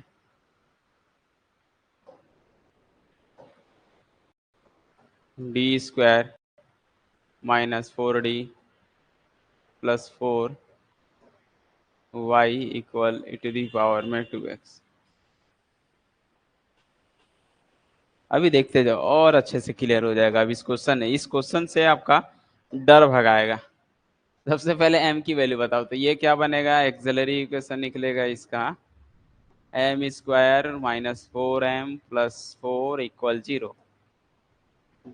दिखना चाहिए एकदम ऐसे, अरे ऐसे ऐसे दिख रहा है, अरे हाँ ये m-2 का होल स्क्वायर है, यानी कि m की दो वैल्यू मिल गई, दो और दो, क्योंकि दोनों समान है और ये भी दो है, दो बार मैच कर रहा है ना, बस हो गया, यहीं से समझ में आ गया। तो CF हो गया C1 + C2x इंटू e⁻²x। लेकिन जब आप PI निकालोगे, PI में आएगा 1 ये वाला d² +4 और प्लस का 4 जब आप करोगे e⁻²x लगाओगे, रख के देख लो, 2 0 मिल जाएगा, वो भी एक बार नहीं 2 बार मिलेगा। अभी तो रख के देखो, अभी 2 पुट करोगे तो 2 2 ज़ा 4, 4 8 और यहाँ से 4 2 ज़ा 8, तो 0 हो जा रहा है। 0 हो जाता है तो हमने सिखाया भैया 0 हो रहा है तो x से गुणा कर दो और नीचे का डिफरेंशिएट करो। डिफरेंशिएट करोगे, d² का होता है 2d, जैसे x² का होता है ना सिंपली, वैसे ही d² का 2d, -4d माइनस का 4 इंटू d का 1 बच गया, फिर लिखा e⁻²x। अभी इसको भी सॉल्व करने बैठे तो हमको पता चला भैया अभी 2 पुट करूंगा तो 2 2 ज़ा 4 -4, अभी फिर से 0 होगा। ये सब पता चल गया। ये डिपेंड करता है इसकी मल्टीप्लिसिटी पर, जितनी m की वैल्यू इससे मैच करेगी उतने टाइम वहां पर 0 होगा। तभी एक के लिए हुआ तो अभी एक बार और होगा, तो अभी दिख रहा है अभी फिर से 0 हो जाएगा। तो फिर से x से गुणा करूंगा, तो x से गुणा करूंगा तो ये x² बन जाएगा, नीचे में 2d का, तो d का कितना हो जाएगा 1, तो बच गया 2, और यहाँ पर e⁻²x। अब यहाँ d है ही नहीं तो सॉल्व क्या करना, खत्म, यही PI हो गया। तो y बराबर क्या होगा, CF + PI। तो ये y इक्वल मिलेगा C1 + C2x और e⁻²x प्लस फिर ये आ जाएगा x²/2 e⁻²x। हो गया। समझ में आया कि नहीं आया ये बता। तो कभी भी इस टाइप के क्वेश्चन आएंगे तो आपको समझना है कि डिपेंड करता है ये मल्टीप्लिसिटी क्या है। यहाँ पर ध्यान देना 2 बार है, अगर ये 3 डिग्री का होता है, यहाँ 3 है तो 3 बार आता है, x³ आता है वहां पर, एक बार और प्रोसेस होता।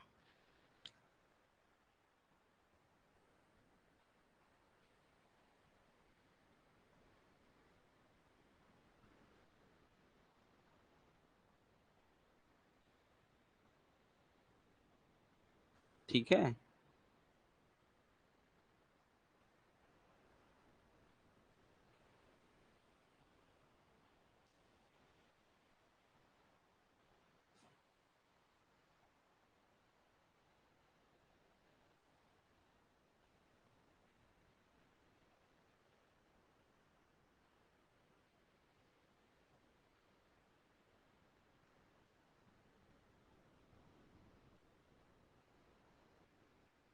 ठीक, तो यही चीज है मैं बताना चाह रहा था आपको कि इस तरह से होगा, तो आपको ध्यान देना है। ठीक है।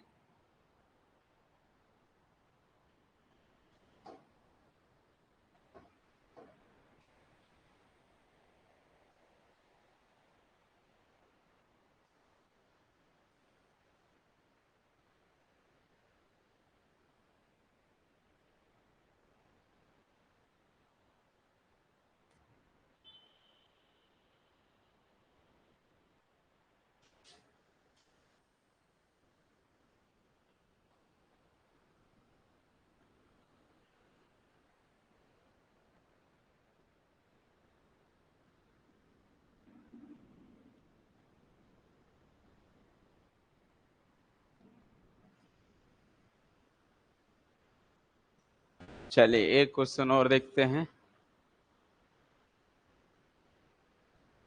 ये भी गेट के किसी दूसरे ब्रांच में पूछा गया क्वेश्चन है, ठीक है, गेट में आया है।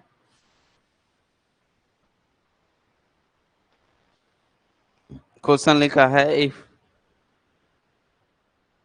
D square y by d t square, अब टी के फॉर्म में दे दिया, प्लस वाई इक्वल में 0 है, और साथ में बोल रहा है अंडर द कंडीशन,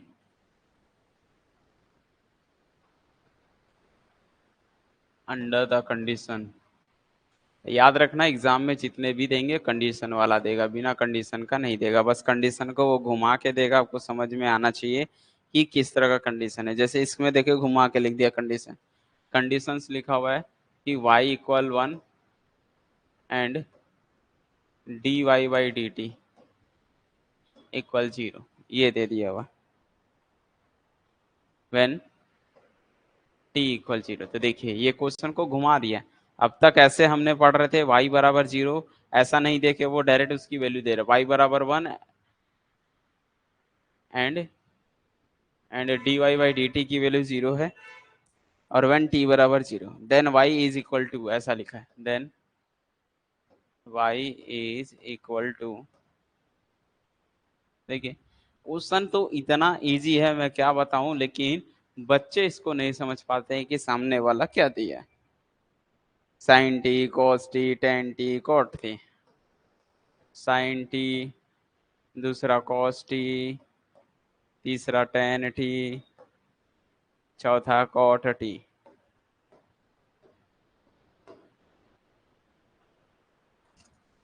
तो अगर आप थोड़ा सा लॉजिक लगाओगे इस क्वेश्चन को देखोगे ना,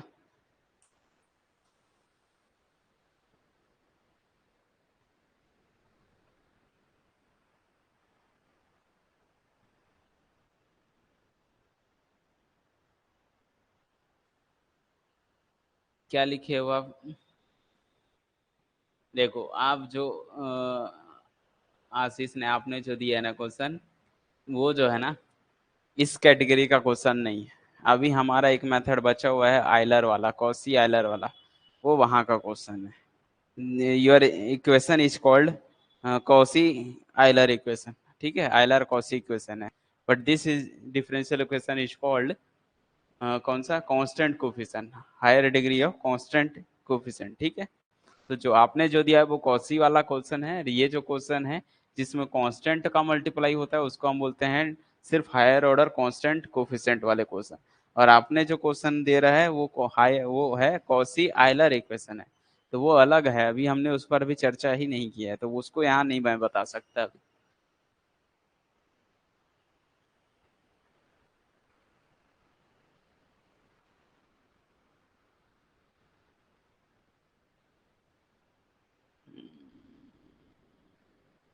नहीं माइनिंग का नहीं था वो,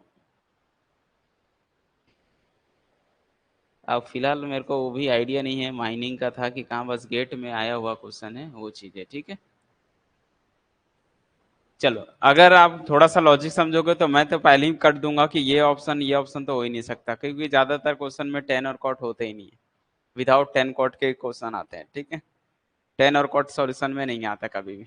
दूसरा आप रखना चाहो तो रख सकते हो, भैया ये टी की वैल्यू दे रखा है, ये कंडीशन क्या है, इस क्वेश्चन को पहले कंडीशन तो बनाना चाहो। ये है क्वेश्चन का कंडीशन बोल रहा है, ध्यान से समझो क्या है कंडीशन, बोल वाई बराबर 1 टी बराबर 0 पर।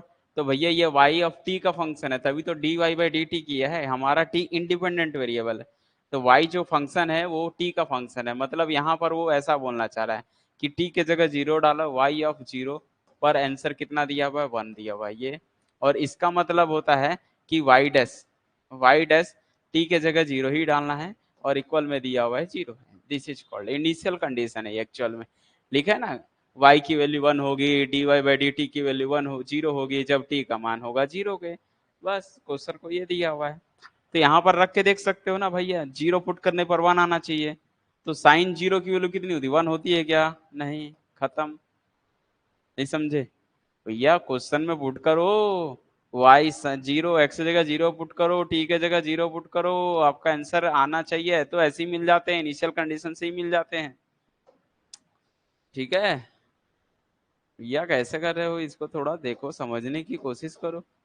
तो हम टी के जगह जीरो पुट करेंगे तो हमको रिटर्न में सामने वाले से वन मिलना चाहिए। तो भैया साइन जीरो की वैल्यू क्या होती है, बोलो। साइन जीरो की वैल्यू वन होती है क्या? नहीं ना, तो जीरो होती है। तो ये गया खत्म, बच गया कौन?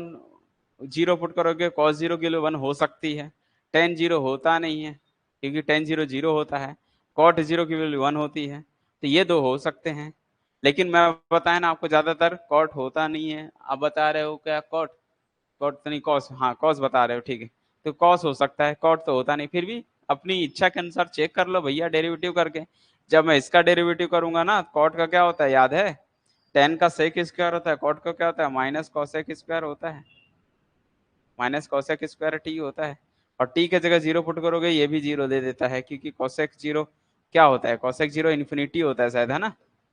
क्योंकि कॉसेक को क्या लिखते हैं, इसको हम minus one by sine square T लिख सकते हैं। टी की जगह जीरो पुट कर, ये तो जीरो हो नहीं सकता।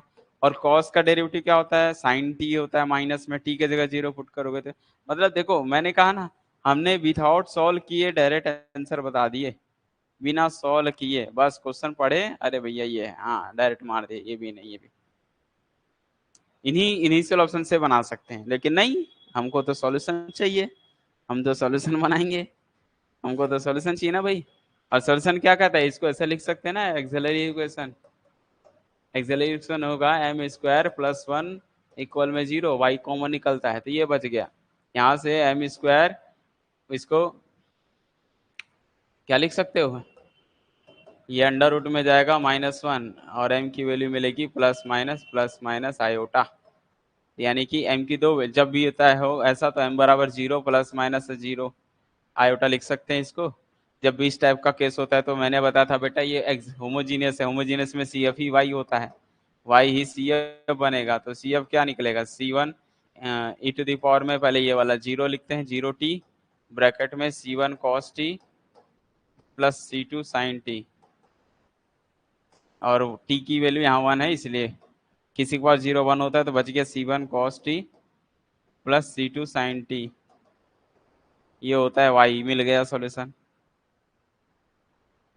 अब देखो कॉस में आएगा, साइन में आएगा, अब रख के देखना पड़ता है भैया। जैसे अभी हमने इनिशियल कंडीशन बनाया ना सबको ऐसे, पहला कंडीशन टी बराबर जीरो पुट करो, वाई के जगह कितना पुट करना है, टी के जगह जीरो, वाई के जगह वन डालना है। तो पुट करोगे तो यहाँ से वन इक्वल कॉस जीरो की वन होती है तो सी वन बनेगा, प्लस साइन जीरो की वैल्यू हो गई जीरो, तो यहाँ से सी वन की वैल्यू मिल गई, सी वन की वैल्यू वन मिल गई, सी वन की वैल्यू वन आ गई, मतलब वाई बराबर कॉस टी तो आ गया।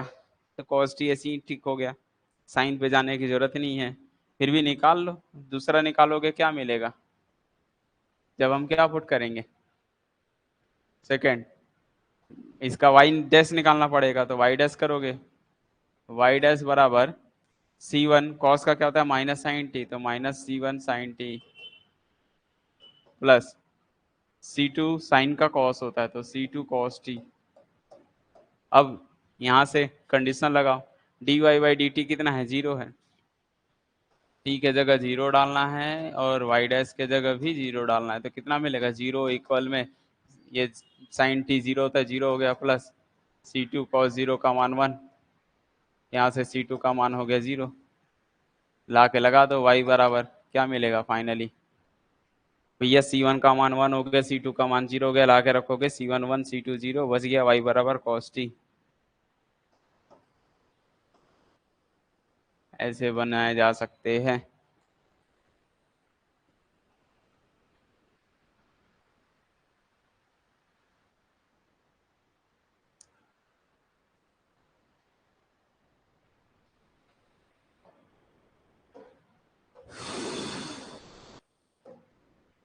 ऐसे लिखते हैं बेटा साइन कॉस टी। अगर एम की value e to the two plus minus three iota ऐसे है, इस टाइप से दिखता है नंबर, तो सी एफ जो निकालते हैं वो ई टू दी पावर में ये वाला टू लिखते हैं, अब देखना क्वेश्चन x का है कि t का है, अगर t का होगा तो t लिखना है, x का होगा तो x का लिखना है, ठीक है। ये तो क्वेश्चन में गया, यहाँ C1 लिखना है, cos लिखना है, ये वाला 3 यहाँ उतरता है, प्लस C2 लिखते हैं, साइन लिखते हैं, ये वाला 3 यहाँ आएगा। क्लियर है, लिख पाओगे अब, कोई दिक्कत?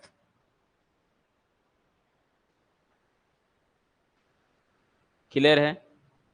दूसरा, अगर मैंने दे दिया m बराबर 5x 5 प्लस 4 आयोटा, तो क्या करना है, यहाँ प्लस माइनस होता है, तो क्या निकलेगा, सी एफ बराबर ई टू दी पावर में 5x, ब्रैकेट डाला, C1 लिखा, कॉस लिखा 4x, प्लस C2 लिखा, साइन लिखा 4x। क्लियर है। एक और समझा दूं, अगर m की वैल्यू 0 प्लस माइनस 1 आयोटा आया तो क्या लिखोगे, सी एफ बराबर ई टू दी पावर में 0x C1 कॉस 1 है ना, यहाँ पर 1x मीन्स x प्लस C2 साइन x। क्लियर हो गया, क्लियर हो गया, बोलो आशीष, आ गया समझ में, किसी को दिक्कत तो नहीं, अब ये बताओ। तो इस तरह से हम वर्क करते हैं, किसी भी क्वेश्चन को चाहो तो आप डायरेक्ट सोल्यूशन निकाल सकते हो, लेकिन ये जेन्युइन मेथड है, ये 100% आंसर हाथ में देगा लेकिन समय लेगा। और अगर आप शॉर्टकट में जाना चाहते हो तो इनिशियल कंडीशन अप्लाई करके देख लो, जो आया वो आंसर होगा, ठीक है। तो ज़्यादातर क्वेश्चन में कुछ डिस्कार्ड करने की कोशिश करो, पूरे एग्जाम के ड्यूरेशन में ये तब मेथड अप्लाई किया जाता है जब ना बने, ठीक है, थोड़ा क्वेश्चन हार्ड हो ना तब के लिए अप्लाई किया जाता है। अदरवाइज आप इनिशियल से जाओगे, कंडीशन से ही लगाओगे, कोई ना कोई कर जाएंगे, आपको सॉल्यूशन मिल जाएगा, ज़्यादा ज़रूरत नहीं है सॉल्यूशन के। लेकिन फिर भी एक सॉल्यूशन निकालने का मेथड है जो हम सिखा रहे हैं आपको, और आपको भी सीखना चाहिए शिद्दत से। अब ये बताओ, आया समझ में, क्लियर हो गई आज की क्लास, समझ में आई कि नहीं आई? चलिए ठीक है फिर, चलिए ठीक है, आज के लिए इतना ही, बाकी फिर मिलते हैं नेक्स्ट वीडियो में।